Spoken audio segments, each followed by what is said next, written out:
नमस्कार, आप देख रहे हैं न्यूज नेशन का डिजिटल प्लेटफॉर्म और मैं हूं आपके साथ सचिन दुबे। आज एक बार फिर से बात बिहार की, उस धरती की जहां पर इस वक्त सियासी संग्राम लगातार बढ़ चुका है। इसी साल अंत में वहां पर चुनाव होने हैं और चुनाव से पहले वहां पर तमाम तीखी प्रतिक्रियाएं भी लगातार सामने आ रही हैं। सरकार ये चाहती है कि आने वाले वक्त में सरकार में वापस वही पार्टियां हैं जो इस वक्त वहां पर राज कर रही हैं और उसी को लेकर तमाम रणनीति, तमाम दावे, तमाम वादे अभी से ही वहां पर किए जा रहे हैं। वहीं दूसरी तरफ अगर हम बात करें तो महागठबंधन जो कि लगातार सरकार को घेरने की पूरी कोशिश कर रहा है, नीतीश कुमार के मानसिक स्थिति को लेकर तमाम बड़े सवाल खड़े कर रहे हैं। उनकी तरफ से बार बार इस बात का जिक्र भी हो रहा है कि असल में जंगल राज तो अब शुरू हुआ है जब वहां पर एनडीए की सरकार है। ऐसे में दो खबरें इस वक्त लगातार सामने आई हैं जिसकी वजह से बिहार की सियासत में थोड़ा बहुत भूचाल, थोड़े बहुत सवाल जो हैं अब उभरने लगे हैं। पहला कि नीतीश कुमार ने एक बहुत बड़ा ऐलान कर दिया। जो अब तक वहां पर वृद्धजनों को और दिव्यांगजनों को पेंशन दी जा रही थी, जिसमें 400 रुपये उन्हें दिए जा रहे थे, अब उससे बढ़ाकर अब उसे 1100 रुपये कर दिया गया है। बिहार के डिप्टी सीएम ने इस बात का जिक्र किया कि विजय सिन्हा ने इस बात का जिक्र किया कि जनता जो है वो सिर्फ 1000 रुपये की डिमांड कर रही थी, हमने तो 1100 रुपये कर दिए और ये जो पैसे हैं, ये जो पेंशन है, ये जुलाई से आम पब्लिक के खाते में शुरू हो जाएगी आना। इससे जो लगभग आंकड़े सामने आए उसके हिसाब से आपको जानकारी दें कि लगभग 1 करोड़ 9 लाख लोगों को इसका फ़ायदा जो है वो होगा और इसी को लेकर तमाम तैयारियां जो हैं वो वहां पर की जा रही हैं। इन सब से इतर अगर हम बात करें तो तेजस्वी यादव ने इस बात का जिक्र किया है कि ये सब कुछ हमने कराया है, यानी कि हमने सरकार पर दबाव बनाया और उसके बाद जाकर सरकार ने ये बहुत बड़ा फैसला लिया जो कि अब आम पब्लिक के हित में है। यानी कि श्रेय लेने की जो पूरी होड़ है वो अब लगातार बिहार में देखने को मिल रही इस फैसले के बाद। अब सबसे बड़ी बात कि चिराग पासवान को लेकर तमाम चर्चाएं, जब जब बिहार चुनाव की बात होती है तो चिराग पासवान का भी जिक्र होता है। उसके पीछे की वजह क्या है वो आप सभी जानते हैं। जैसे ही चर्चाएं इस बात की हुई कि इस साल बिहार में चुनाव होने हैं और इसको लेकर अब अपनी अपनी पार्टियां जो हैं वो लगातार तमाम दावे कर रही थी, एनडीए और महागठबंधन अपने अपने तमाम राजनीतिक दल को साधने की पूरी कोशिश कर रहे थे। इसी बीच में चिराग पासवान जब वो आरा में थे मेरे ख्याल से, तो वहां पर उन्होंने ये अनाउंस कर दिया और ये कहा कि मैं तो इस बार विधानसभा चुनाव लड़ूंगा और 243 सीटों पर चुनाव लड़ने जा रहा हूं। तब से ये अटकलें थी कि क्या उनकी कोई अलग डिमांड होने वाली, क्या वो मुख्यमंत्री चेहरा बनना चाहते, क्या वो मुख्यमंत्री पद पर जाने के लिए ही तमाम रणनीति अपना रहे हैं, क्या उनकी नाराजगी पीएम नरेंद्र मोदी या बीजेपी या फिर नीतीश कुमार को लेकर हो गई है, क्या वो ये चाहते हैं कि इस बार विकल्प के तौर पर उन्हें देखा जाए, क्योंकि पिछली बार लोकसभा चुनावों में उनका जो प्रदर्शन रहा है, उनकी पार्टी का जो प्रदर्शन रहा है वो काफ़ी ज़्यादा अच्छा रहा। जितनी सीटों पर उन्होंने चुनाव लड़ा उन्होंने वो तमाम सीटें जीत लीं। उसके बाद कहीं ना कहीं क्या उनकी उम्मीदें बढ़ गई हैं कि उनका कद और बिहार में बढ़ना चाहिए। इसके बाद आपको जानकारी दें कि एक बार फिर से वो चर्चाओं में हैं और उनके एक स्टेटमेंट से बहुत सारे सवाल जो हैं अब खड़े होने लगे हैं। आपको जानकारी दें कि उन्होंने जो अब तक बिहार में दुर्घटना होने के बाद मुआवजा वहाँ के लोगों को मिलता था, जो उसकी प्रक्रिया है उसको लेकर सवाल खड़े किए हैं। जो पहले प्रक्रिया थी वो काफ़ी आसान थी। अगर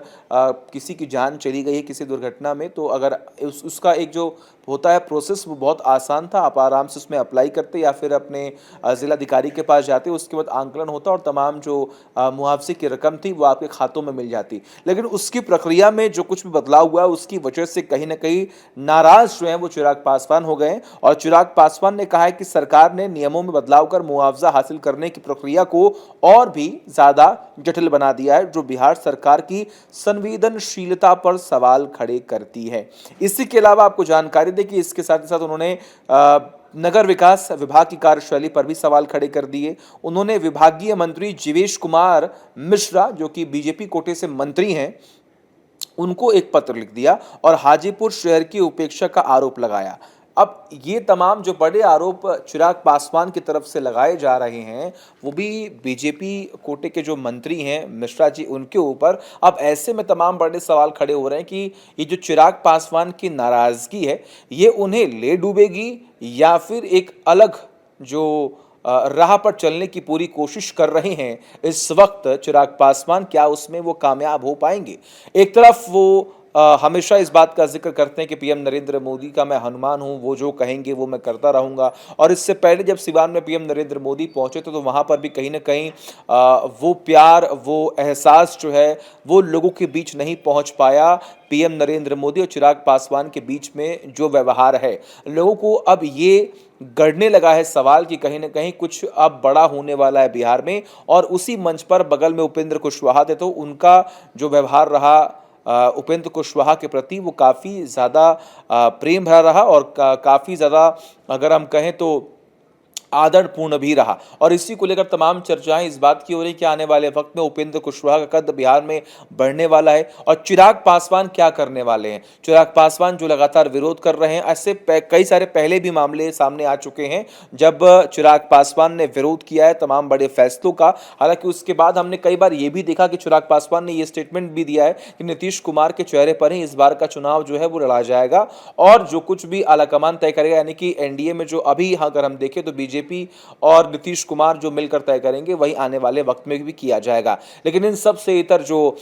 हम पार्टी के राष्ट्रीय अध्यक्ष हैं जीतन राम मांझी, उनकी तरफ से भी चिराग पासवान को लेकर स्टेटमेंट जो है वो पास किया गया था कि जो ताकतवर होते हैं वो अपनी ताकत नहीं दिखाते हैं। ऐसे जो थोड़े बहुत और रुक रुक कर बीच बीच में तमाम जो ये बयान जो तमाम स्टेटमेंट सामने आ रहे हैं वो बिहार में एनडीए के अंदर जो अंतर्कलह की स्थिति है क्या उसको दर्शा रहे हैं। और अगर ऐसा कुछ है तो क्या आने वाले वक्त में कुछ बड़ा होने वाला है? बड़ा इसलिए क्योंकि आने वाले वक्त में चुनाव होने वाले हैं और अगर एनडीए एक साथ नहीं रही तो उन्हें नुकसान हो सकता है। क्योंकि एक तरफ हम देख पा रहे हैं कि प्रशांत किशोर जो हैं वो भी चुनावी मैदान में आ चुके हैं और प्रशांत किशोर को लेकर इस बात का जिक्र हो रहा है कि अगर वो चुनाव लड़ें, हालांकि उन्होंने ये जाहिर कर दिया कि वो इस बार चुनाव लड़ने वाले हैं, तो इस चुनाव से कहीं ना कहीं तमाम अलग अलग पार्टियों को, चाहे वो एनडीए हो चाहे वो महागठबंधन हो, उनको भी नुकसान पहुंचना है ही। क्योंकि वोट शेयरिंग की अगर हम बात करें तो वोट शेयर का एक बहुत बड़ा असर जो है अगर पीके के पास जाता है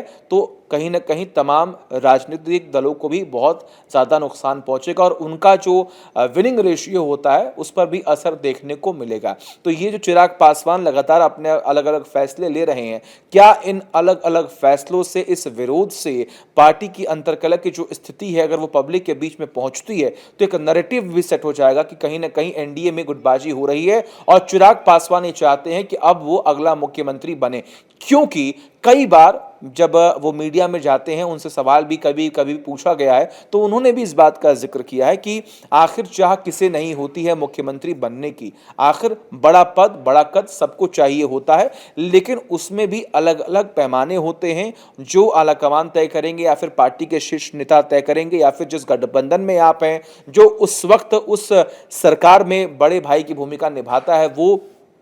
तय करता है कि आने वाले वक्त में क्या होता है। हालांकि पिछले अलग अलग चुनावों में हमने देखा है कि आखिर वहां पर कितना असर देखने को मिला है और एक बार चिराग पासवान ये झेल भी चुके हैं जब उन्होंने सिंगल चुनाव लड़ा, इंडिविजुअली वो चुनाव में गए और उसके बाद उन्होंने सिर्फ एक सीट जीती और उन्हें हार का सामना करना पड़ा। तो मेरे ख्याल से इस बार वो गलती शायद चिराग पासवान नहीं करेंगे, लेकिन चिराग पासवान ने जो अब तक कहा है, जो अब तक उनके बयान सामने आए हैं, उसके आधार पर अब लोग यही समझ रहे हैं कि इस बार भी क्या चिराग पासवान कोई बेहतर विकल्प ढूंढने की कोशिश कर रहे हैं। खबरें तो ये भी थी कि चिराग पासवान के पास एक विकल्प है प्रशांत किशोर का, लेकिन आखिर उसमें कितना दम है, कितनी सच्चाई है, ये तो खैर आने वाला वक्त बताएगा। आपको क्या लगता है कि चिराग पासवान जो लगातार ये बयान दे रहे हैं, जो अपने ही सरकार का विरोध करते हुए दिखाई दे रहे हैं, कुछ स्टेटमेंट से लग रहा है कि वो विरोध के जो सुर हैं वो चिराग पासवान के बढ़ रहे हैं, तो क्या ये एनडीए को नुकसान पहुंचाने वाला है? आपको क्या लगता है कमेंट करके बताएं और तमाम बड़ी खबरों के लिए देखते रहिए न्यूज नेशन डिजिटल। जहां भक्ति है